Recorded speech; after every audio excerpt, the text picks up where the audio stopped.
La conferencia de hoy se titula Visualización de fenómenos electromagnéticos transitorios. La va a impartir el profesor Rafael Gómez Martín.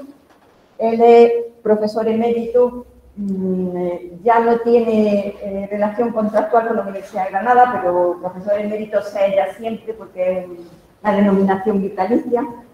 Y además es miembro, o mejor dicho, socio fundador de una compañía que se llama, de una empresa, se llama Ellen Wealth, que empezó su actividad hace muy poquito, a primeros de enero. Y a través de esa empresa colabora activamente con la Universidad de Granada. Tiene un currículum muy amplio, docente investigador, no voy a entrar yo a enumerarlo, ayer me metí en el SICA y empecé a mirar ítems y lo dejé porque era muy largo. Y creo que lo conocéis casi todo. En la parte docente, sí, él ha publicado ¿puede apagar la luz? Que hemos seguido en la Universidad de Granada para la asignatura de electromagnetismo y electrodinámica, pues todas las promociones desde que yo entré aquí, y muchas promociones también fuera de la universidad. Nos siguen pidiendo sus libros de electromagnetismo de la UNED, de la Complutense, de muchas universidades españolas. Me he traído este porque el último, lo voy a dejar de encima de la mesa por si alguien quiere echar un vistazo. El último que le ha publicado está también muy reciente, es de final de año, campo electromagnético para físicos, ingenieros, propagación y radiación. En cuanto a investigación, pues el currículum igual de extenso. Él ha sido el creador, el fundador del grupo de electromagnetismo de Granada, al que pertenezco yo y muchos de los que estáis por aquí sentados. Y desde que, bueno, lo líquido nos ha hecho crecer, nos ha hecho convertirnos en un grupo puntero. No quiere saber más nada, él es el especialista en método, en el dominio del tiempo, y supongo que la charla. Como se ve, amiga mía, ¿vale? Bueno.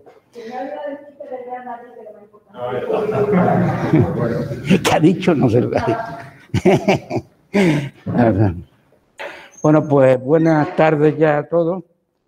En primer lugar, quiero agradecer al Instituto Carlos I que me haya invitado, lo cual, teniendo en cuenta que, como ha dicho la profesora Amelia, estoy jubilado, pues es un mérito además que todavía se acuerden de uno, ¿no? Bien, por supuesto, agradecer a todos los presentes vuestra presencia. La charla que voy a dar tiene de visualización de fenómenos electromagnéticos transitorios y consta de dos partes. Espérate, voy a ver primero. Esto como es, niña. Vale, mira, entonces yo me vengo aquí. Consta de dos partes. Una primera parte en la que voy a explicar o comentar algunos aspectos fundamentales de la radiación electromagnética. Desgraciadamente, y lo digo con sentimiento ya que no estoy aquí, es una parte de la física que es optativa. Incluso hay gente, físicos aquí formados, que no habéis dado o estudiado con el detalle debido. Creo que es la única universidad que hay en España en la que esto no es obligatorio. Y Bilbao, ¿no hay Bilbao también? ¿Hay más? Bueno, es igual, ¿vale? Creo que, bueno, voy a explicar los conceptos y en la segunda parte voy a explicar resultados que se han obtenido mediante proyectos que hemos desarrollado o bien dentro del Grupo de Electromagnetismo de Granada con empresas de la industria aeronáutica, también con tanto proyectos nacionales como internacionales, y también actualmente, como ha dicho la profesora Amelia, pues estamos desarrollándolo dentro de una empresa de consulta y simulación de problemas electromagnéticos que hemos creado recientemente, de la cual yo soy un socio fundador, ¿vale? Bien, entonces comenzamos. Bueno, ¿cuál es el factor común que existe entre estas dos partes? Pues que ambas tratan de la radiación, la primera parte de conceptos básicos, que ahora veremos, y la segunda del efecto de la radiación sobre el funcionamiento de, sobre todo, las modernas aeronaves, ¿de acuerdo? Por eso está relacionado con la industria aeronáutica. El factor común es ese, radiación, y además que los procesos, los procedimientos que hemos desarrollado, porque todo lo que vais a ver se ha desarrollado dentro de nuestro grupo y actualmente también dentro de la empresa. Están desarrollados en lo que se denomina dominio del tiempo. ¿Qué quiere decir dominio del tiempo? Quiere decir que nosotros en las simulaciones hemos considerado el tiempo como una variable más. A diferencia de lo usual, sobre todo en los estudios analíticos, en los que se supone ya de partida que los campos o las fuentes de los campos varían armónicamente, con lo cual el tiempo uno se lo quita de en medio, solo, aunque no hayáis estudiado en cuarto, lo que habéis hecho óptica, veréis que prácticamente todo se basa en la suposición de que los campos, las ondas, varían armónicamente. Aquí eso nos lo quitamos de en medio y suponemos que existe también o que la dependencia es temporal. ¿Eso qué supone? Eso supone, espero que al final de la charla estéis de acuerdo conmigo, supone que nos va a dar una perspectiva diferente del problema, al permitir que introduzcamos el tiempo como una variable más. Nos va a permitir soluciones, obtener soluciones de bando de ancha grande, vamos, de cualquier ancho de banda, de una sola pasada. Es decir, no tenemos que resolver frecuencia a frecuencia. Vamos a poder analizar fenómenos transitorios. Vamos a poder obtener películas o vídeos, ya veremos algunos, que nos permiten visualizar el fenómeno con el tiempo.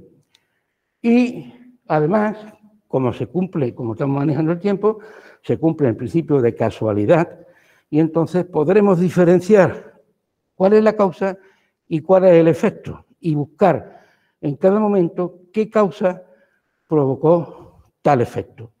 Espero que al final veáis qué es lo que quiero decir y si no me lo preguntáis, ¿vale? Bien, pues entonces vamos a empezar con la primera parte. Bueno, todo esto lo voy a explicar obviando prácticamente cualquier desarrollo matemático. Sin embargo, no tengo más remedio porque sabéis que toda la electrodinámica, todo el electromagnetismo clásico está fundamentado en la ecuación de Maxwell. No tengo más remedio que poneros en esta transferencia y la siguiente unas cuantas ecuaciones. Son sencillas, pero me tengo que referir a ellas. Y aquí tenemos las ecuaciones de Maxwell, en la que todas aparece el tiempo. Es decir, no hemos sustituido el tiempo, sino que consideramos como parte del problema la variable tiempo. Estas ecuaciones son justas las que resolveremos numéricamente y al aparecer el tiempo en una solución numérica, quiere decir que si nosotros estamos estudiando la iteración de una onda con un objeto, no solamente tenemos que cuantizar espacialmente el problema, es decir, limitar geométricamente el problema, sino también tenemos que cuantizar el tiempo. Sí, tendremos que ir resolviendo paso a paso en el tiempo, con lo cual, obviamente, vamos a obtener la película del proceso. Bien, todo esto, insisto, ya lo veréis, pero este es el fundamento. Y esto va a ser lo que resolveremos con los métodos numéricos. Pero antes, para la primera parte, vamos a dar un paso inmediato que sigue a estas ecuaciones. Y es que vamos a expresar cuántos o cuáles vamos a obtener, o vamos a mostrar cuál es la expresión del campo que crea una distribución arbitraria de fuentes que varía con el tiempo, densidades de corriente y densidades de carga. Bien, insisto que esto me voy a referir después a ello, pero no voy a entrar en muchos detalles, simplemente decir algo súper importante, algo súper trascendental, y es que a nivel macroscópico toda radiación está producida por una variación temporal de una densidad de corriente. Es decir, que si no hay una corriente que varíe con el tiempo, no hay radiación. Y no deja de haber radiación siempre que haya una densidad de corriente que varía con el tiempo. Como le digo yo a mi alumno, una corriente variable con el tiempo es como la piedrecita que cae en un estanque y produce ondas. O bien mi aparato fonador ahora cuando estoy perturbando la presión del aire y estoy comunicando, espero que a gusto de vosotros, lo que quiero decir. ¿De acuerdo? Bien, entonces aquí está subrayado, vamos, metido en un cuadro, ¿cuál es? El campo, primero, este es el campo eléctrico que crea una densidad de corriente variable con el tiempo. Y es un campo de radiación porque depende de la distancia según 1 partido por R. Estos dos R se simplifican con este R al cubo y queda una R abajo, nada más. Entonces sabemos, campo de radiación siempre que existan corrientes variables con el tiempo. Eso es algo inapelable, algo absolutamente importante tenerlo siempre presente. No hay otra causa a nivel macroscópico. A nivel microscópico sabemos que es una corriente acelerada, perdón, una carga acelerada, pero a nivel macroscópico una densidad de corriente que varíe con el tiempo. Esto sería la parte que crea el campo eléctrico, los demás son campos cercanos, y esta sería la parte que crea la expresión del campo magnético de la onda. Ambas están relacionadas por una relación de estructura, de manera que conociendo una se conoce la otra. ¿Vale? Por eso hablaremos solamente del campo eléctrico en lo que sigue. ¿Vale? Esto es muy importante. Bien. Por supuesto, la densidad de corriente puede ser de cualquier tipo. Puede ser corriente de conducción, de polarización, de emanación, cualquier tipo de corriente que varíe con el tiempo macroscópica, radia. Y no hay otra. Y no hay otra forma de crear radiación, ni hay otra forma, y no hay forma de evitarlo. Bien. Pues dicho esto, vamos a analizar el campo de radiación que crea una estructura muy simple, que yo la he llamado el elemento básico de onda viajera. Y es este que tenéis aquí. Vamos a ver, antes de entrar en detalle, si hemos dicho que cuando existe una variación de corriente hay radiación, si yo inyecto aquí, bueno, el elemento de corriente consiste en un conductor recto delgado físicamente o electromagnéticamente quiere decir que es un radio mucho más pequeño que la menor longitud de onda de la excitación, ¿de acuerdo? Quiere decir que es muy delgado o tiene un radio muy pequeño comparado con la longitud de onda, en definitiva. Eso significa delgado. Bueno, pues si yo, lo cual evita que haya corrientes azimutales en el hilo, solamente hay corrientes longitudinales, ¿de acuerdo? Entonces, si yo inyecto un pulso de corriente aquí, en este hilo del cual no hablamos de la longitud, es L, y tiene la cualidad de que al final del hilo, nosotros lo hemos dibujado, lo he dibujado aquí con este rectángulo marrón, la onda, la corriente eléctrica se va a propagar a través del hilo y al final se va a disipar, va a desaparecer. Entonces, si hemos dicho antes que solamente hay radiación, única y exclusivamente, y siempre que existe una variación temporal de una corriente, ¿qué quiere decir? Aquí, ¿dónde va a haber variación de la corriente? Pues va a haber variación de la corriente aquí cuando inyecto mi corriente. Estaba en reposo, estaba tranquilito el hilo conductor y de pronto pues lo perturbo y le produzco una corriente. Luego, entonces ahí va a haber un centro de radiación. Se va a radiar campo electromagnético en el origen. Después el pulso, dependiendo de lo largo, de lo ancho que sea el pulso, que vamos a suponer que es un pulso gaussiano. La ventaja de un pulso gaussiano es que sabéis que en el límite es una delta de Dirac, cuando delta de t tiende a cero, y que cualquier sistema lineal queda completamente caracterizado por su respuesta a un pulso tipo delta de Dirac. De manera que si yo voy estrechando el ancho del pulso, voy acercándome a la respuesta de ese sistema a un pulso tipo delta de Dirac, ¿de acuerdo? Pero bueno, lo que sí está claro es que aquí he dibujado un pulso de anchura temporal delta de t. Esto va a jugar un papel importante en lo que sigue, de manera que recordemos que el pulso gaussiano tiene una anchura delta de t. Excito mi elemento básico, que le voy a llamar de aquí adelante simplemente elemento básico, con ese pulso. Voy a generar una corriente, es decir, va a variar la corriente, que era cero, va a pasar a tener esta forma. Y al final va a desaparecer. Luego, donde se excita y donde desaparece, van a ser dos centros de radiación. Y entonces, ¿qué se va a producir? Esto es pensando, digo, pues a producir un pulso que su origen es la excitación del elemento y otro pulso que va a ser la eliminación o desaparición de esa corriente al final. Y eso es realmente lo que sale si se hacen analíticamente las cuentas, que son sencillas, ¿eh?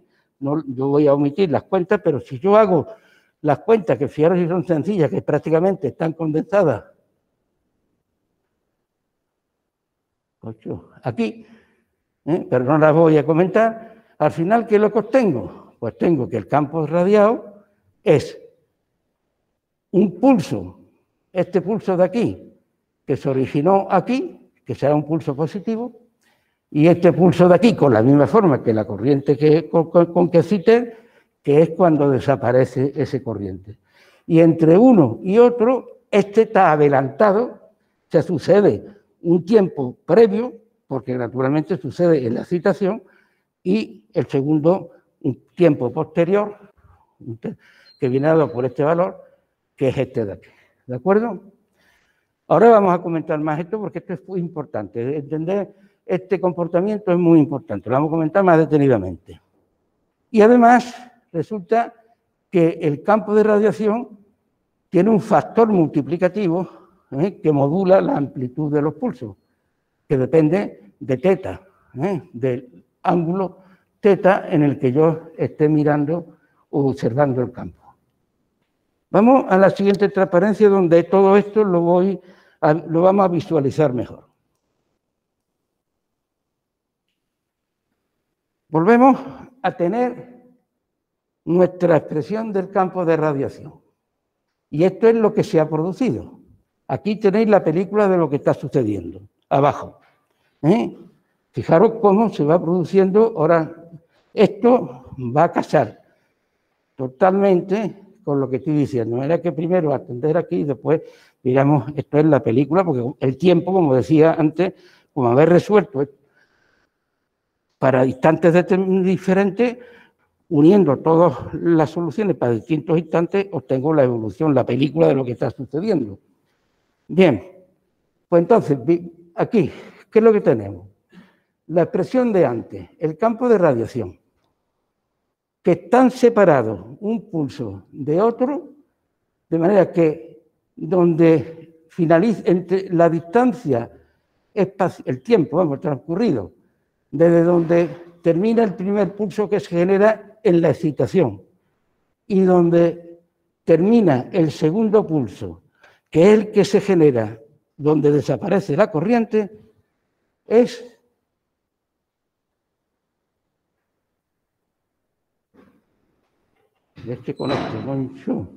es L partido por C, 1 menos coseno de teta. Es decir, que depende del ángulo teta.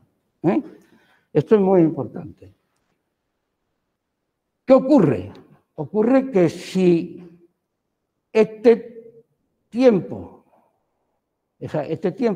se hace cero, que depende de la longitud del hilo y depende del ángulo de observación teta, se hace cero, entonces este pulso y este pulso se anula uno con otro.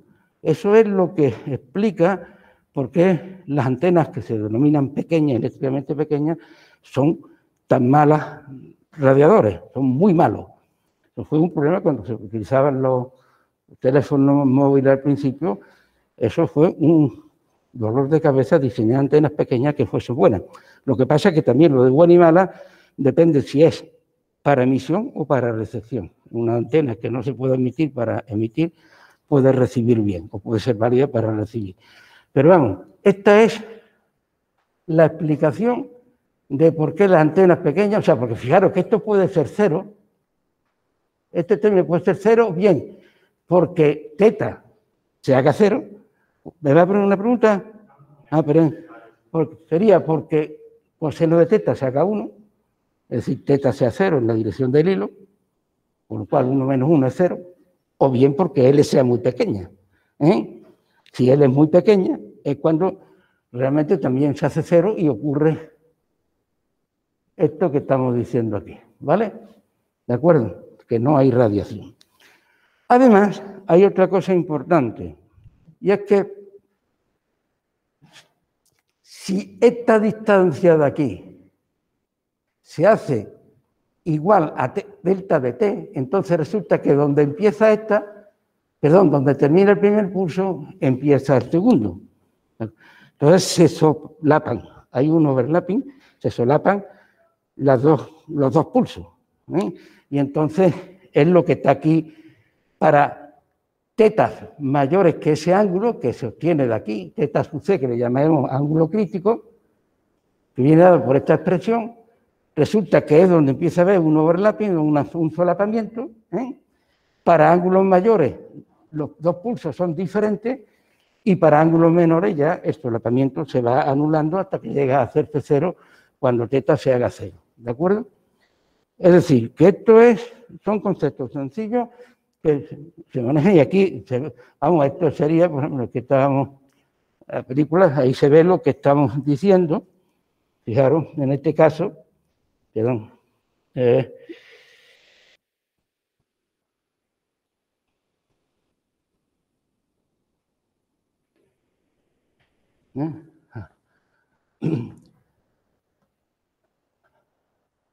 aquí se ve como en la película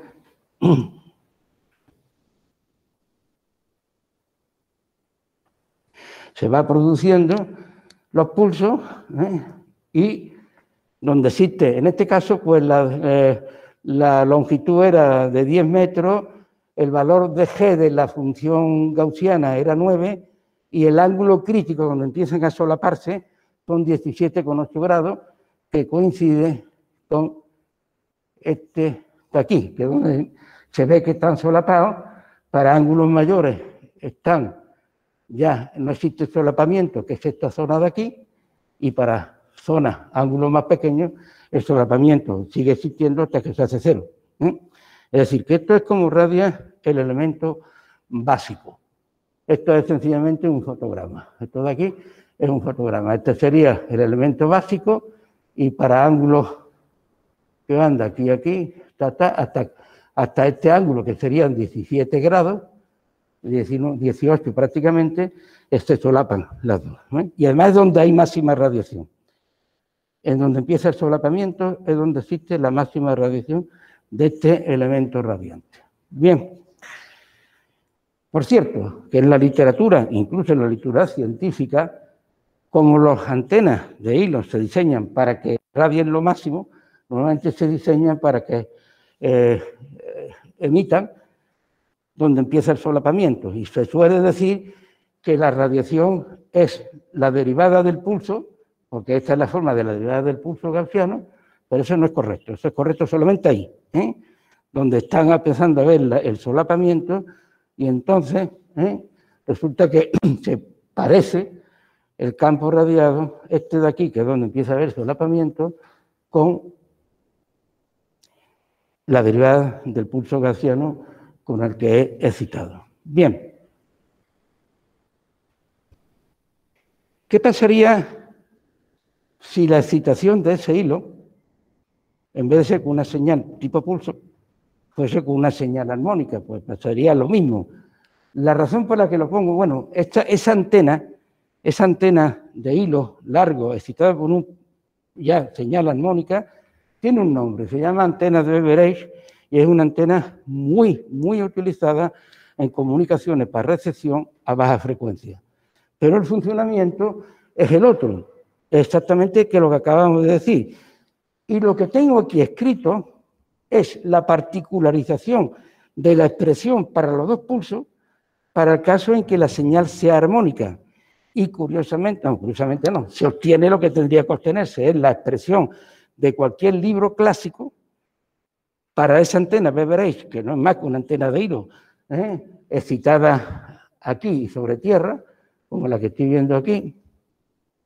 Esta está excitada, esta sería la forma de radiación, eso en el dominio de la frecuencia, y la expresión que se obtiene, particularizando la que nosotros hemos tenido en el dominio del tiempo para la frecuencia, coincide con la expresión clásica en el dominio de la frecuencia. Y además es incluso más fácil obtenerla así que como vienen en los libros clásicos, obtenía directamente en el dominio de la frecuencia. Sencillamente hay que obtener, sustituir en la expresión anterior la expresión del pulso gaussiano por una señal armónica, donde la duración del pulso, en este caso la juega el periodo de la señal con la que cito, ¿no? ¿Vale? Bien, aquí tenéis casos para... Se va cumpliendo lo que habíamos dicho antes para distintas frecuencias. Claro, una cosa importante, y es que para distintas frecuencias, manteniendo la longitud del hilo, que la hemos supuesto que es igual a 1 metro, si yo cito con una frecuencia de 10 elevado a 9, es decir, de 10 gigas, la directividad, es decir, el campo está muy abierto, tiene poca directividad. A medida que voy aumentando la frecuencia, se va haciendo mayor la directividad. Fijaros que, por ejemplo, esto tiene una anchura de 10 metros, esto tiene una anchura de 6 y esto sigue teniendo una anchura de 6, y no solamente se hace más estrecho, sino que el valor del campo radiado es mayor. Pasa de ser 50 voltios metros, por ejemplo, aquí era de 20 para la frecuencia de 10 y aquí era de 5 para la frecuencia de 9. ¿De acuerdo? De 10 elevado a 9, vamos, como digo 9, hago del exponente de 10. Es decir, esto sería 10 gigas, esto sería 100 gigas, perdón, sí, no, perdón, esto sería 10 megas, no, 1 giga, 10 gigas y 100 gigas de frecuencia, ¿de acuerdo? Y se va manteniendo naturalmente la dimensión, se va dándole más directividad a la antena y aumentando se concentra la energía en un espacio más pequeño y gana mucho en amplitud. ¿De acuerdo? Bien, volvamos otra vez al pulso, a la antena excitada por un pulso gaussiano. Insisto en que esto es importante porque realmente todo lo que viene se va a basar en esto de aquí, con entender estos conceptos. Fijaros cómo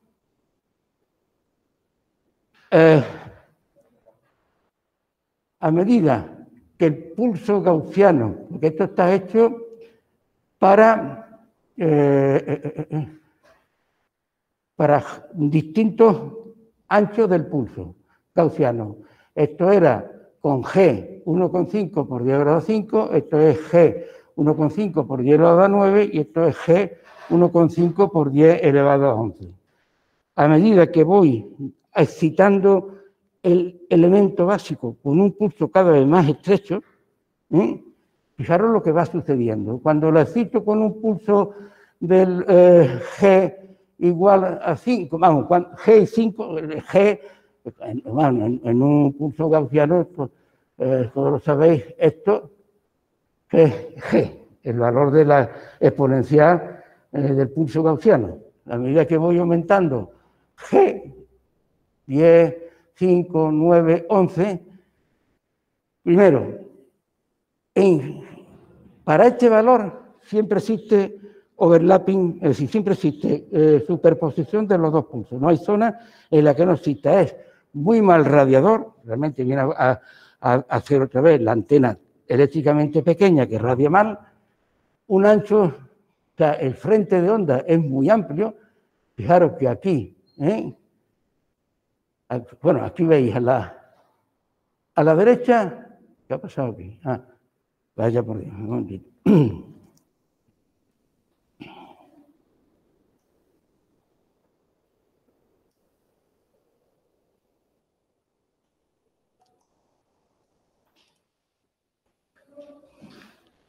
Aquí veis.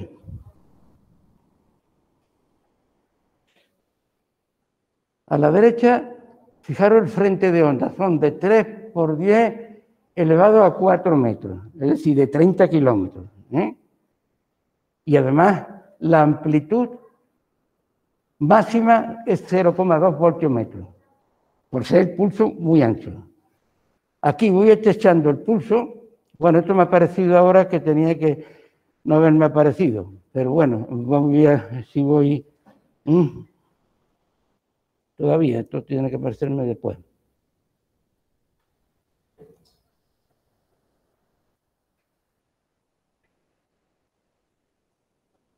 Así. Vale.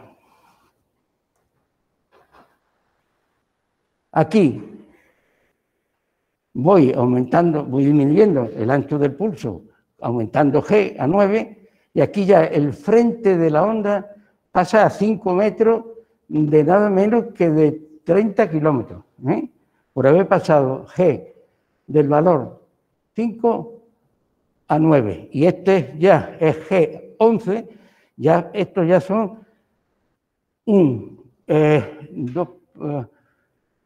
estos son 2,1 metros. Pero un momentito que no se ve bien, que no veo.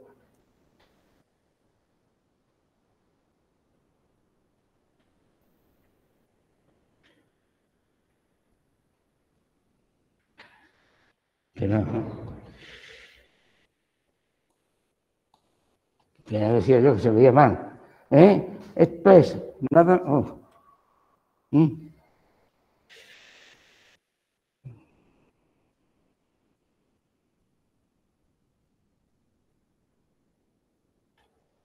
de 2 por 10 a menos 5 metros, es decir, que son del orden de las centésimas de milímetros, nada más que por haber ido aumentando el G, estrechando el pulso. ¿Y ahora qué ocurre? Que a medida que voy estrechando el pulso se me va apareciendo más el pulso a una delta de Dirac, y por tanto, y es como se expresa matemáticamente una carga puntual, mediante una delta de Dirac. Luego es lógico pensar que lo que está aquí sucediendo, a medida que voy aumentando el valor de G, a medida que lo que se tiene que parecer más es a cómo radia una carga puntual, puesto que matemáticamente una carga puntual se expresa matemáticamente mediante una delta de Dirac. Y yo lo que estoy haciendo es tender más a una delta de Dirac al disminuir el ancho del pulso. Y efectivamente, este sería el campo que radia una carga acelerada puntual, y fijaros como su diagrama de radiación tiene gran parecido al diagrama de radiación de un elemento radiante cuando el ancho del pulso tiende a 0, ¿de acuerdo?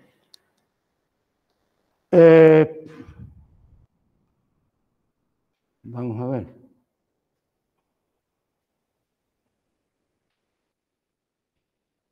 Ahora hemos analizado lo que sucede con lo que hemos llamado el elemento radiante básico.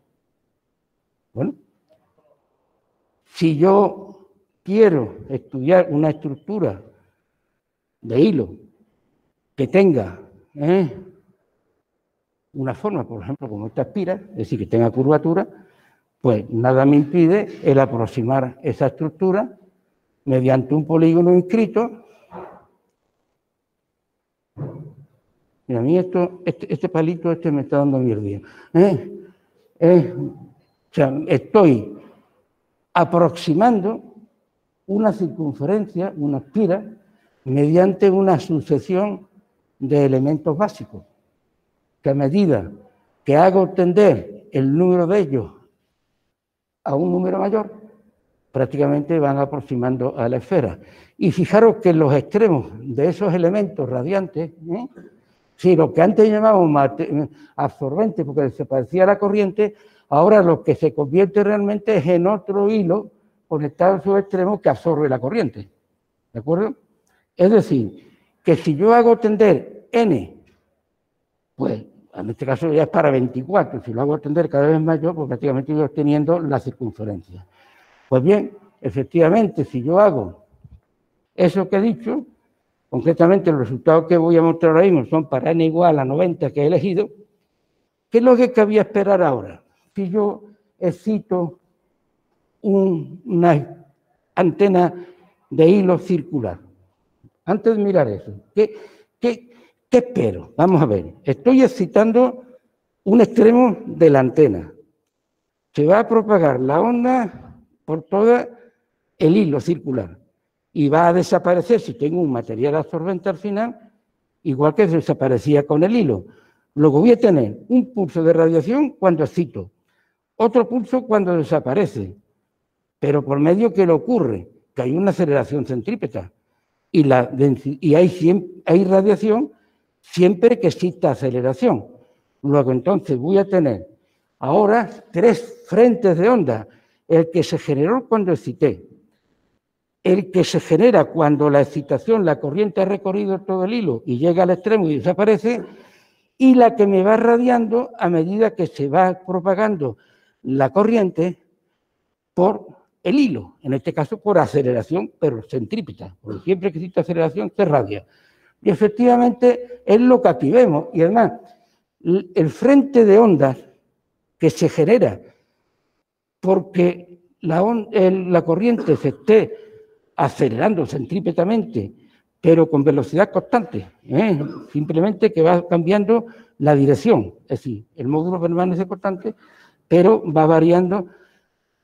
Como la curvatura de la espira es la misma, pues el frente de onda todo que es el que tenéis aquí, todo esto tiene el mismo valor. Y como se va propagando y va emitiendo a medida que se va propagando por la circunferencia, se radia aquí, aquí, aquí, y el tiempo en llegar a cada punto es phi, donde phi es el ángulo azimutal, por el radio de la circunferencia y partido por c, quiere decir que va a radiar por irse retrasando, va a radiar en cada punto con la misma amplitud. Pero como el retardo que va habiendo donde radia cada uno es diferente, porque depende del ángulo azimutal phi, se genera una espira. Es decir, que el frente de radiación tiene forma de espira. Entonces, tenemos 3 frentes. El frente F3, que es el frente que generó la excitación aquí, que aquí se vislumbra, cuando excité, ¿de acuerdo? Cuando excité se generó este de aquí, este frente de aquí que es esférico. A medida que se va propagando, se va generando un frente de onda en forma de espiral, porque está sufriendo la densidad de corriente, está cambiando, está siendo acelerada, pero en este caso de forma centrípeta y con el mismo valor porque la curvatura es la misma en todos los puntos. Y finalmente otro centro de radiación que se va a producir cuando la espira vuelva a llegar, cuando la corriente vuelva a llegar otra vez al extremo del hilo, de la circunferencia, de la espira, del lazo y desaparezca. Aquí lo tenéis visualizado de otra forma, aquí lo tenéis en forma discreta, es decir, no es una función continua, lo he hecho para distintos ángulos y vamos viendo cómo se va produciendo o se va generando esta espiral que sería el frente F2, mientras que el frente F1, que es el circular de aquí, es el que se genera cuando la corriente vuelve a llegar y desaparece en el extremo. Es decir, 3 frentes de onda. Fijaros, primero la película, que aquí veréis cómo se va generando. Aquí tenéis la evolución de qué es lo que está sucediendo, de todo lo que he dicho. Se ve el primer frente de onda, este de aquí, que es en el espiral, y después, me puse que se repitiese, ¿o qué?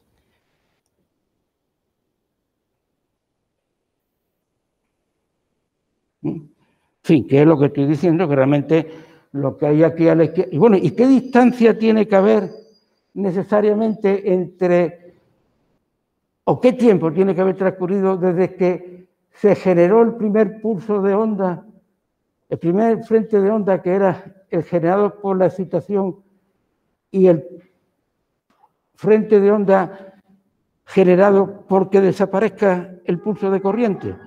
Pues tiene que ser el tiempo que ha transcurrido en recorrer el pulso toda la circunferencia. Es decir, 2πb partido por c. B es el radio de la espira. ¿De acuerdo? Y tenemos entonces esto de aquí. Fijaros que estos resultados están obtenidos para un pulso gaussiano con g igual a 9. Si yo lo hago para un g mucho más elevado, g elevado a 11, lo que se vería sería tangente, es decir, a la visual, un pulso muy estrecho, que solamente vería, como aquí está indicado, el observador, que mirase la tangente del aro. Es decir, solamente vería pulso muy estrecho, lo cual, desde el punto de vista de la transformada de Fourier, quiere decir que donde se radien esos pulsos muy estrechos tiene que haber un espectro de frecuencia muy amplio. Y como resulta que en astrofísica hay campos muy intensos y es la frecuencia, el giro de ciclotrón el más usual que se encuentra, aquí tenéis, por ejemplo, la demostración de que cuando se generan pulsos muy estrechos por interacción de cargas con los intensos campos magnéticos que hay, en este caso, la Crab Nebula, pues fijaros cómo se barre en frecuencia prácticamente todo el espectro. Esta es la radiación de ciclotrón. ¿Y por qué? Porque la radiación de estas partículas es un pulso muy estrecho, lo cual quiere decir que es muy amplio en frecuencia, como sabéis, de Fourier. Y por tanto está emitiendo prácticamente en todo el espectro de la radio. ¿De acuerdo? O sea que esto es una... Bien. ¿Qué pasaría si yo ahora a esta antena circular de la que estoy hablando, en vez de excitarla con un pulso gaussiano, la excitase con una señal armónica? Pues aquí veréis lo que va sucediendo. Realmente esto no es más que repetitivamente generarse lo que acabamos de decir, son espirales continuas que se van generando. Aquí tenéis, digamos, un fotograma para una frecuencia de 10 elevado a 8. Naturalmente, a medida que voy elevando la frecuencia, pues la frecuencia es mayor y las espirales se condensan más en el espacio. Bien, ¿sabéis lo que realmente es esto? Curiosamente, estas ondas que tienen frente de estas emisiones que son frente de onda en forma de espiral, tienen una característica muy importante. Y es que además, el campo electromagnético, eso lo que hayáis hecho, bueno, el cuarto, ¿sabéis? Transporta momento lineal. Pero es que resulta que cuando el frente de onda no solamente no es lineal, sino que tiene forma de espira, el frente de onda transmite también o lleva asociado momento orbital angular, del mismo modo que lo lleva el electrón cuando gira alrededor del átomo. Eso es lo que hace que a estas ondas se le llamen ondas, en inglés, orbital angular moment mode. ¿Y por qué he puesto modo? Porque esto va, si sale bien el niño, esto va a transformar las radiocomunicaciones del futuro. El espectro electromagnético, como es el petróleo, como es el agua, como otros tantos medios de los que disponemos la Tierra, es un bien escaso, y máxime por el ser humano que cada vez los consume más. El espectro electromagnético también es cada vez, digamos, está súper explotado. Entonces hay que repartirse muy bien las frecuencias. para que no interfieran, hablaremos después de eso, unas con otras. Por ejemplo, lo que se llama compatibilidad electromagnética, es lo que le está pasando con la G5 a los aviones, por ejemplo, que interfiere, está ocupando una banda de frecuencia que interfiere con los altímetros de los aviones, impide el funcionamiento correcto de los altímetros y, por tanto, de la navegación aérea. Pues la G6, que es la nueva generación, esa va a ser la repera. Y entonces, ¿qué se puede conseguir? ¿Por qué estoy contando esto? Porque, fijaros, estos frentes en espiral de onda que estoy comentando, tienen una característica muy importante, y es que, ahora veréis por qué le llamo a este modo cero, pero es que si yo voy generando distintos modos, ahora veremos cómo, con frente de onda en espiral, resulta que constituyen un conjunto ortogonal completo. ¿Qué quiere decir eso? Quiere decir que si yo utilizo una sola frecuencia y en cada modo le meto información diferente, esto se llama multiplexing, puedo enviar o utilizar una sola frecuencia para mandar, teóricamente, toda la información que me dé la gana. Porque voy asociando la información que yo quiero a cada uno de los modos que son ortogonales entre sí y no interfieren. ¿De acuerdo? O sea, eso es el futuro, si sale bien, el futuro de las radiocomunicaciones. Y esto se está investigando mucho para el futuro G6. Es decir, la generación sexta de los futuros, todavía estamos con la G5, tecnología móvil. Vamos a ver qué es lo que quiero decir con los modos. Este era el modo cero porque los que constituyen los modos que son ortogonales surgen de, lo voy a explicar de forma rápida, si yo al modo, a la onda con la que estoy excitando esta espira, le añado una fase que sea igual en cada punto a E elevado a J, a phi, una fase phi, donde phi es el ángulo azimutal, y que en el dominio de la frecuencia de fase phi es sencillamente un retardo temporal, L phi partido por omega, ¿de acuerdo? Pues, y donde L, vamos a suponer que un entero, no tiene por qué ser necesariamente un entero, pues cada L produce un modo diferente, que es ortogonal al anterior. Por eso el de antes yo llamaba modo cero, porque yo no le había añadido ningún desfase adicional. Que si le voy añadiendo desfases adicionales con valores L, voy teniendo distintos modos que son ortogonales entre sí y que además no interfieren, y puedo a cada uno de ellos añadirle información diferente. ¿Eso en qué se traduce? Pues aquí lo tenemos, por ejemplo, los distintos modos. ¿Qué pasa aquí? Aquí tengo, por ejemplo, los resultados obtenidos para modo, estoy suponiendo que el radio de la espira, estoy poniendo, las de arriba son 4 lambdas, de 4 lambdas, y estoy excitando con el modo L igual a 2, L igual a 4, L igual a 8, L igual a menos 4, pues no tiene por qué ser positivo el modo, o sea, serán infinitos modos, o sea, es que teóricamente sería la repanocha. Lo que pasa es que esto tiene muchos drawbacks, tiene muchos inconvenientes que todavía hay que resolver, y por eso hoy día se está investigando muchísimo sobre ello. Aquí tenéis la película de cómo se genera, por ejemplo,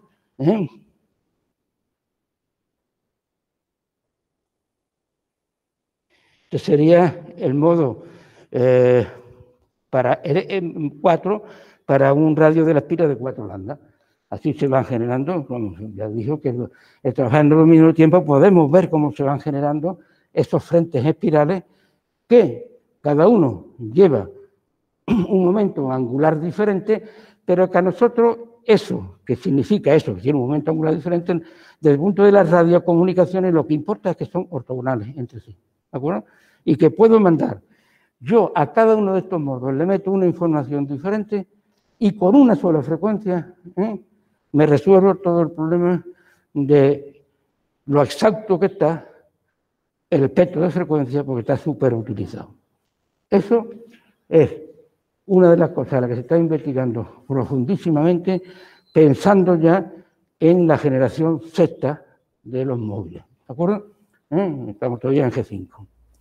Bien, pues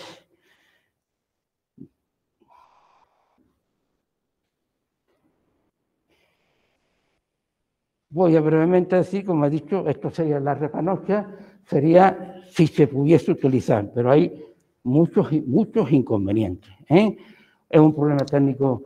Multiplexing significa, y de multiplexing significa multiplexar, es el acto técnico de asociar a cada modo una frecuencia diferente, perdón, una información diferente y mandarla toda por el mismo canal. Multiplexar, y de multiplexar es cuando se recibe, sacar de cada uno de los modos la información que lleve. Eso es un problema todavía no resuelto del todo, más otros más. Se ven, hay mucha dispersión entre los distintos modos, etcétera, etcétera. No voy a entrar en ello, porque lo importante aquí es que entendamos que estamos hablando de algo, bueno, de algo que es el futuro de las radiocomunicaciones si se logra resolver. Eso viene a ser como, vamos, salvando la distancia, como la fusión nuclear.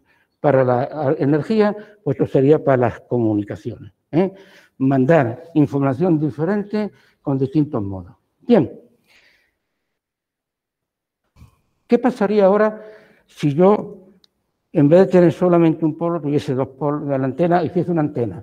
Pues entonces las radiaciones ocurrirían aquí cuando excité y también aquí cuando hay reflexiones. Aquí se ve, se van viendo cómo se van produciendo. Esto ya está simulado mediante un programa, digamos que son soluciones exactas. No ya analítica que yo he hecho a partir de los que desarrollo previos, sino simulando numéricamente. Esto es un programa 2X1 que se desarrolló en su momento para la empresa Airbus de casa. Bueno, pues aquí vemos cómo efectivamente se ven que se van formando, en este caso, centros de radiación. Pues este de aquí externo sería el que se generó aquí, este de aquí sería el que se generó aquí y este otro de aquí sería el que se generó aquí. ¿De acuerdo? Es decir, donde terminan las antenas y donde se excitó. Esto es importante porque nos permite radiar pulso. Esto se ha utilizado, por ejemplo, si lo ponemos en nube, puedo dirigir la radiación. Esto lo desarrollamos nosotros para detectar minas antipersonas. Es decir, si yo mando, fijaros que el utilizar, pulsos, favorece muchísimo la detección de la mina antipersona. No puedo entrar todavía ya en muchos detalles, porque esto sería ya una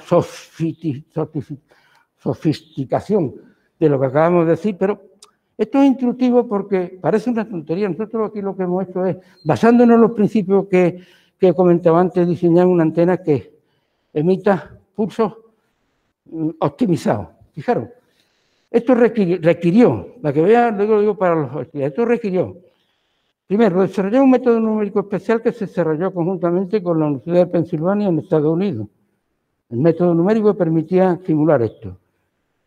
Después tuvimos una colaboración con la Universidad de Delft, porque ellos querían desarrollar una antena de este tipo en el que, cambiando automáticamente, adaptable se llama la antena, al suelo, para detectar minas antipersonas, pudiese optimizar la anchura automáticamente, el espaciado entre cada uno de las ramas de la antena para que la adaptación al suelo fuese lo mejor posible. Y la antena se construyó con una colaboración que tuvimos con la Universidad de Sudáfrica. Realmente parece una tontería esta idea, y después, posteriormente, esta antena la utilizaron un grupo de geólogos de la Universidad de Pensilvania que la construyeron y la llevaron al Polo Norte para medir, mandando pulso, el espesor de los bloques de hielo. Quiero decir con esto que a veces una cosa que parece sencilla, mira, esto está bueno, pues realmente hay un trabajo detrás ímprobo que no es despreciable. Bien, aquí tenéis una visualización de otro tipo de antena, donde esto que acabamos de decir es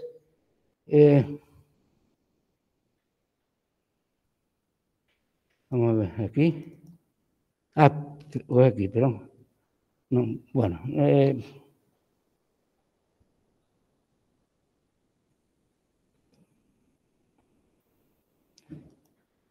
Que no se ve, ¿no? No sé qué le pasa a esto. Bueno, voy a comer un ejemplo, me lo como. Pasamos a la segunda parte. Ya sabemos cómo se radia, hemos visto conceptos básicos de la radiación. Y ahora, ¿qué ocurre? Bueno, el universo, el mundo nuestro está lleno de... Aquí no, esto está fallando, ¿eh? ¿Qué? ¿Cómo? Voy a estar tardando en cargar. No sé si... No sé qué está pasando.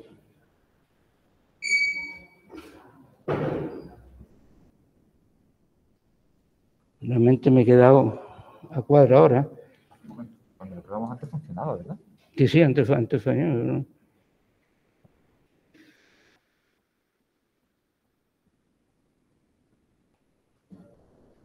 Entonces le hace un clic derecho. No sé.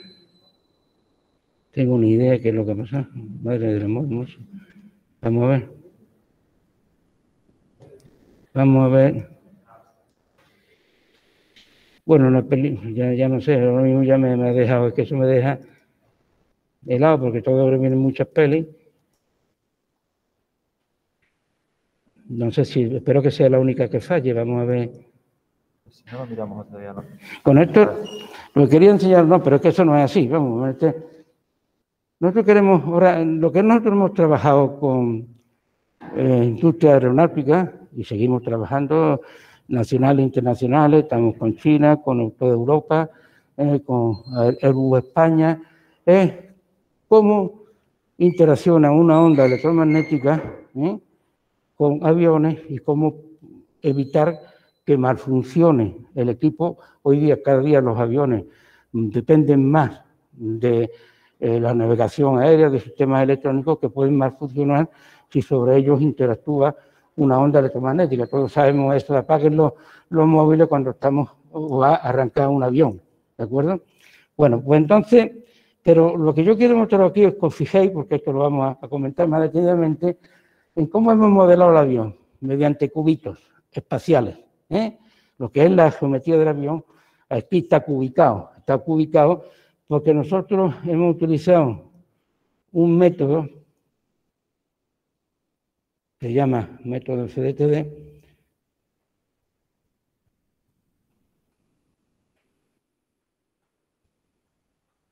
que sigue sin funcionar, no sé qué le pasa, donde, por ejemplo, el sistema este se modela mediante cubo y se resuelven las ecuaciones de Maxwell en el dominio del tiempo adecuadamente, modelando el espacio. Por ejemplo, una esfera sería modelada así, y el avión, pues, ahí lo vemos como lo hemos modelado.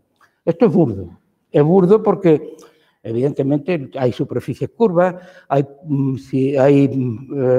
digamos, sistemas que forman parte del avión, que no pueden modelarse así, como son paquetes de cable, láminas delgadas. Hay además materiales que son anisótropos, que no son lineales, es decir, que el software que nosotros hemos desarrollado, bien desde el grupo de electromagnetismo que seguimos desarrollando dentro de la empresa que hemos creado, ¿no? Pues entonces es superar o llevar mucho más allá de lo que es capaz el método que denomina FDTD, Finite Difference Time Domain, que es el método numérico, a tratar problemas mucho más complejos. Pero bueno, vamos a poner ejemplos, vamos a ver si sigue, pues ya me estáis poniendo mi esto de que no funciona. ¿Cuáles son las típicas? Ah, bueno, el otro está funcionando, pero bueno, antes... ¿Qué? No, pero vamos a ver primero cuáles son los típicos problemas que puede sufrir un avión cuando está volando. ¿Cuáles son las interferencias o los malfuncionamientos y debido a qué cuando sobre un avión interacciona en campos electromagnéticos externos? Pues que tenéis, por supuesto, los rayos, veremos después cómo simulamos los rayos y cómo hemos medido los rayos, pulsos electromagnéticos que pueden ser nucleares o no nucleares, las televisiones, 5G, ya he comentado antes, la tecnología 5G es muy problemática porque para los aviones, los altímetros, la frecuencia a la que se comunica el avión con los aeropuertos y para que le van diciendo la altura, etcétera, etcétera, se solapa con la frecuencia que se utiliza en la 5G, es decir, que son problemas muy graves. ¿Qué es lo que sucede cuando una onda interacciona con un avión? Bueno, pues aquí tenemos, por ejemplo, todo esto está desarrollado por modelos reales con nosotros, vamos, con nuestro proyecto. Este sería el avión V55 de la República Checa. Pues fijaros, aquí en esta figura hay dos partes diferenciadas. La parte esta de aquí son las corrientes que se han inducido en la carcasa del avión por haber incidido sobre una onda electromagnética. Y la otra son, lo externo es el campo que dichas corrientes crean, porque es una corriente variable con el tiempo, entonces está radiando al mismo tiempo, que es lo que detecta el radar. Y lo que cuando es un avión comercial se intenta que sea lo mayor posible para que el avión sea detectable y localizable en cada momento, y cuando se quiere diseñar un avión que no sea detectable, que es lo que le llaman el avión fantasma, es lo que se trata de evitar, lógicamente. Fijaros cómo, si os fijáis aquí en esta transparencia, por ejemplo, ¿dónde habría un centro de radiación? Si se han generado corrientes y aquí hay un cambio de curvatura, fijaros cómo aquí se está generando un frente de onda. ¿Por qué? Porque ha habido una, digamos, aceleración centrípeta en este caso, que está generando. Eso haría el avión detectable, ¿vale? O sea que esto es. ¿Y qué pasaría o qué otros problemas puede tener cuando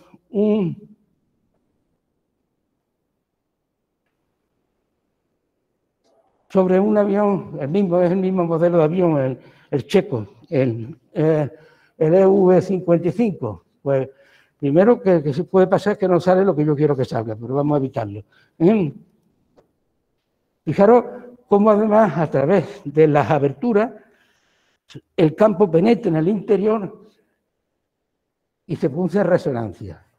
Estos campos generan corriente, interaccionan con los sistemas electrónicos del avión y pueden llevar a que malfuncione. Es decir, que todo esto hay que evitarlo. Son problemas muy gordos y que tienen que ser evitados.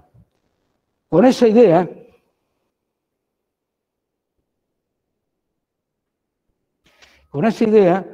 se desarrolló un programa europeo en el que fuimos nosotros invitados a participar con todas las compañías aéreas europeas, que lo que se trataba era de proveer a la industria aeronáutica con momentos numéricos, simulaciones numéricas que permitiesen estudiar durante la construcción, evitar y conocer cómo iban a actuar sobre sus sistemas de control las ondas que sobre ellos interaccionasen. Fijaros además en la fabricación del avión lo que es evitar que continuamente se hagan medidas experimentales y poder simular numéricamente el problema.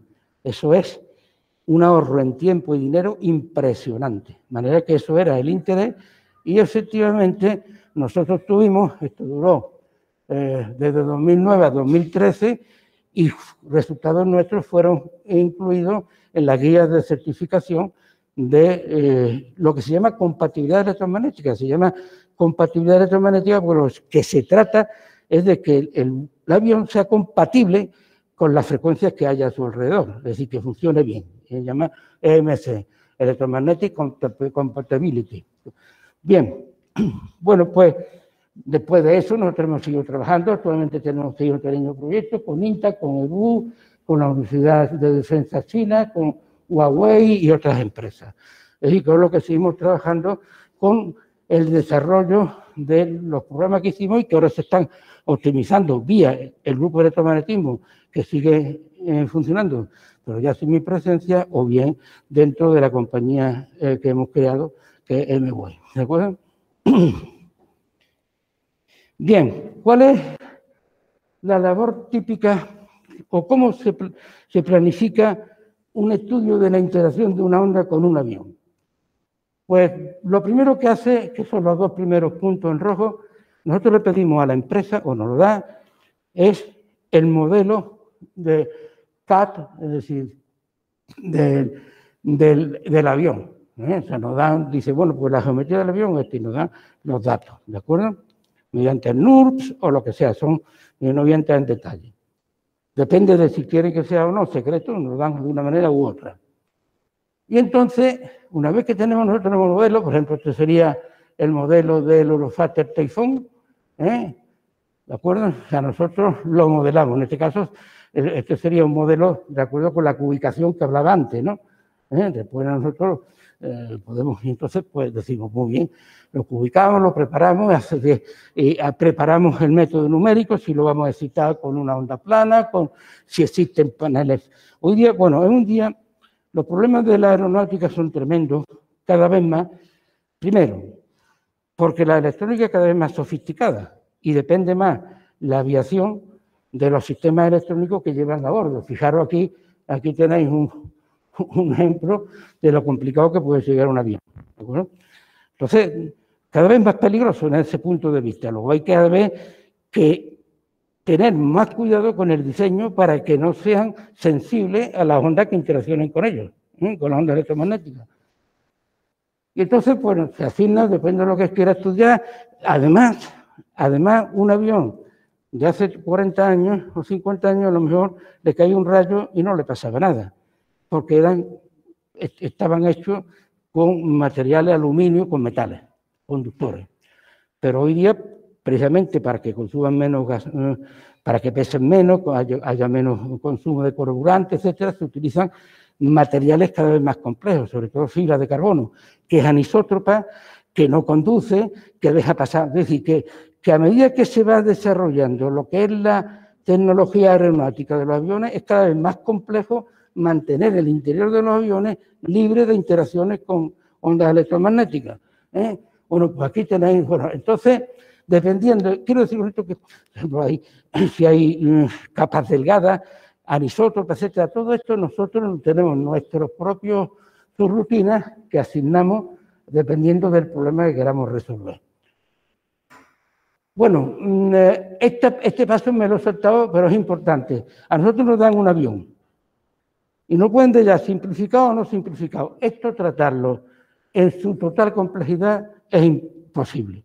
De manera que si uno va cogiendo experiencia, tiene que quitar muchas, llamémoslo porquería, muchas partes del avión, por ejemplo, los sillones, las sillas, etcétera, etcétera, del avión, que no nos interesa tener en cuenta porque no nos van a influir en los resultados, por lo menos van a influir poco. Es decir, que hay que hacer una limpieza. Ahora veremos un ejemplo, ¿no? Del avión. Después, se malla de acuerdo con el avión, se malla espacialmente, es decir, en este caso sería ubicándolo, que es una cosa más compleja a la que estamos dedicando ahora bastante esfuerzo, bueno, dentro de la empresa y dentro del grupo se sigue dedicando a un mallado. Lo tenemos ya bastante hecho, ¿no, Miguel? No voy, perdón. Estamos ya, o sea, que ubicamos y de acuerdo con las necesidades. Y eso es el mallado. Y finalmente lo que es el núcleo duro del método numérico, que en este caso ya serían prácticamente las ecuaciones de Maxwell, resolverlas. Pero antes hay un montón de pasos previos. Bien. ¿Qué? ¿Que no hemos dado de tiempo? Entonces nada, entonces déjame que vaya. Mira, pues una de las formas de medida, de comparar las medidas con los resultados teóricos que obtengamos o numéricos es meter el avión en una cámara reverberante. Una cámara reverberante es, dicho pocas palabras, como un microondas para la bestia, con muchos modos y tal, ¿no? Entonces se le van suministrando aquí, lo que pasa es que he puesto lo de, esto también lo hemos hecho nosotros, lo de una, concretamente una mujer dentro, vamos, simulado, obviamente, no haya una feminista porque no hemos hecho, simplemente que es una mujer, ¿no? ¿Entiendes? O sea, metido dentro de una cámara reverberante y simulado la interacción con todas las, con ella y vemos cómo, en fin, pues nosotros esa medida la hemos hecho, digamos, aquí se ve en la siguiente transparencia, para medir, por ejemplo, para el Falcon 7X, cómo se comporta la parte más sensible del avión, se han hecho medidas, salen bien, o sea que entonces voy a ella deprisa, estos son resultados, esto se descompone la parte más sensible del avión, que es el FADEC, que FADEC es lo que hay dentro del nacelle, que es una de las turbinas que le llaman, ¿no? Bueno, y todas estas cosas, pues, realmente ya no puedo seguir, esto es, no sé, ya no, la simulación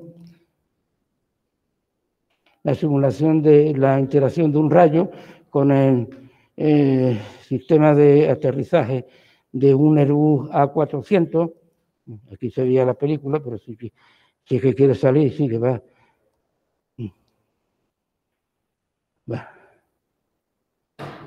Bien, no voy a... Y finalmente, esto, por ejemplo, esto es la simulación. Uno de los momentos más peligrosos que hay en la aviación es cuando un avión... Estos resultados están hechos con estos programas, pero por Airbus.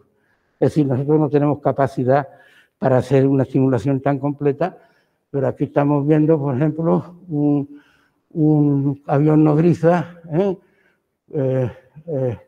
dándole combustible a un F-16. Y todo eso se simula y se ve cuando le cae un rayo cómo interacciona y cuáles son los puntos calientes donde realmente es más peligroso, se van a producir mayores intensidades de corriente, etcétera, etcétera. Esto, aunque ellos, por supuesto, lo han hecho con nuestro SEMBA, que es nuestro programa, este resultado, este modelo, es lo único que he mostrado que no hemos hecho nosotros, que lo han hecho en Airbus. Y bueno, como no puedo seguir más porque no tengo tiempo, pues, y vosotros me lo agradeceréis además, pues yo ya lo dejo y me doy la pregunta que queráis.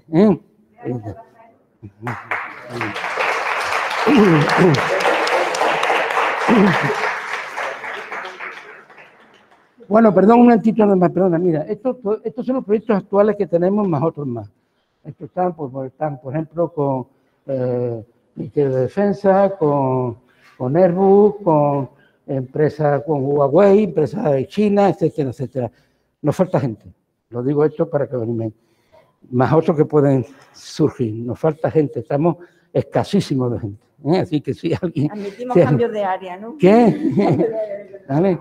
Estamos muy escasos de gente. Tenemos demasiados proyectos para los pocos que somos. Vale. Un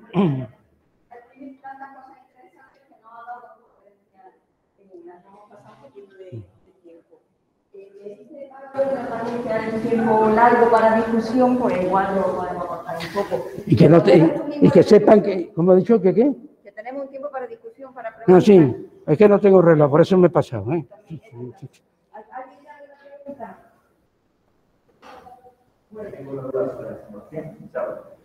Visto la última vídeo, hay el detalle al que se llega se ve muy fino. Mi pregunta es, ¿eso todo va en una sola simulación en la que se mete el sistema entero de electricidad? ¿O de alguna manera hay como diferentes subsimulaciones que a su vez alimentan a una simulación mayor? No sé si me explico. Que sí, toda la simulación es una de golpe, va por bloque. No, cuando se hace, se puede hacer por bloque, depende, por ejemplo, vamos a ver, si esto, vamos a ver. Un detalle muy fino, no sé si es posible simular el arco entero a esa... No, por ejemplo, esto es la simulación solamente del tren de aterrizaje, ¿no? ¿Verdad que no salió la película? O este, por ejemplo, es un proyecto que ahora se está dedicando mucho esfuerzo, que es lo que llama el proyecto europeo de mantener el cielo limpio. Quiere decir, como se están metiendo materiales diferentes que pesen poco para que se gaste poco combustible y por eso, pues entonces hay que ponerle, digamos, distribución de conductores para que si llega cuando interacciones que las corrientes vayan dirigidas a una masa, ¿no? Bueno, pues por ejemplo, hay que se simula solamente el morro, ¿no? en fin, que esto depende de sí, pues, o en conjunto o por parte. ¿Alguna pregunta más?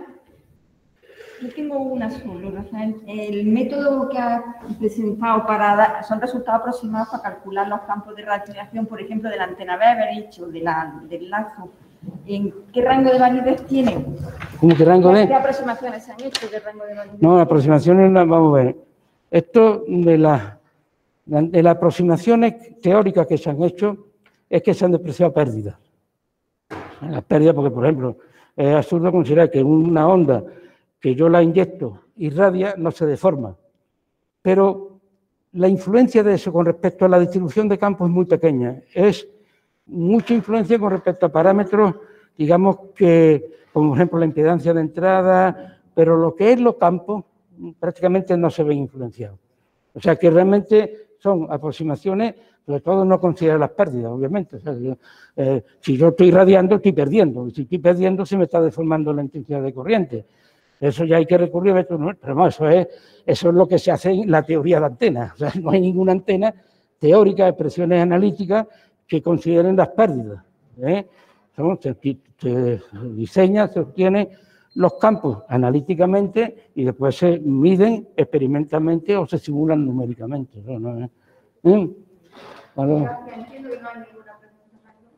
Sí. Perdona, bueno, tú me lo tradujeron, estoy como mal, pero no pasa nada. Es que me estás haciendo una pregunta. ¿Hasta qué punto se tiene en cuenta esta estructura para desarrollar la geometría exacta del avión, por ejemplo, del avión? Vamos a ver, es que depende. Entonces, bueno, claro, por supuesto, es que las simulaciones numéricas, y de eso se trataba el proyecto europeo donde empezamos, tiene mucha fidelidad. Si tiene un buen ordenador y ha desarrollado un buen método numérico y un buen modelo. Entonces, son muy fiables, pero es que realmente, fíjate, una de las cosas en ese proyecto europeo era que en aquel entonces se empezaba, estamos hablando de 2000, ¿qué? 2000, no me acuerdo, 2003 o por ahí, fueron 2003, 2009, había muy poca confianza en los métodos numéricos por parte de las compañías. Es decir, no se admitían validaciones numéricas, pero al final han tenido que ceder porque realmente ya se ve que hay aunque si se hace con muchísimo detalle, se obtiene un resultado muy fiable, numéricamente. Pues sí. Yo me refiero que ellos al diseñar el avión, al hacer el diseño... ¿Perdona? Que al hacer ese tipo de empresa el diseño de un nuevo avión, ¿hasta qué punto tienen en cuenta cómo ese diseño podría interactuar? Pues eso lo estoy diciendo, que antes era poco fiable, pero ahora ya se están pasando, digamos, a estándares admisibles y cada vez va a ir a más. Es decir, esto va a más. A medida que los métodos numéricos se van sofisticando, se van consiguiendo, digamos, resultados que coinciden en la práctica. Es que es lo que me ha faltado. Al final, lo que me ha faltado realmente es comparar resultados experimentales con los medidos. O sea, entonces, con este no, pero que realmente, o sea, ¿qué es lo que...? Vamos a ver.